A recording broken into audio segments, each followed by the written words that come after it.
আসসালামু আলাইকুম দর্শক, কেমন আছেন সবাই? আশা করছি সবাই খুব ভালো আছেন। আলহামদুলিল্লাহ আমিও আপনাদের দোয়ায় ভালো আছি। আজকে আমি তৈরি করব হচ্ছে তেলের পিঠা।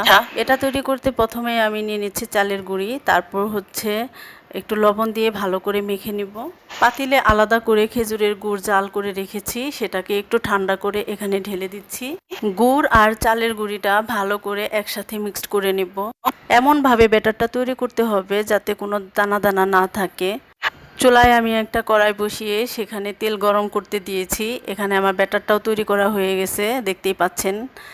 তেলটা গরম হয়ে গেলে সেই গরম তেলের মধ্যে এই ব্যাটারটা ছেড়ে দিব।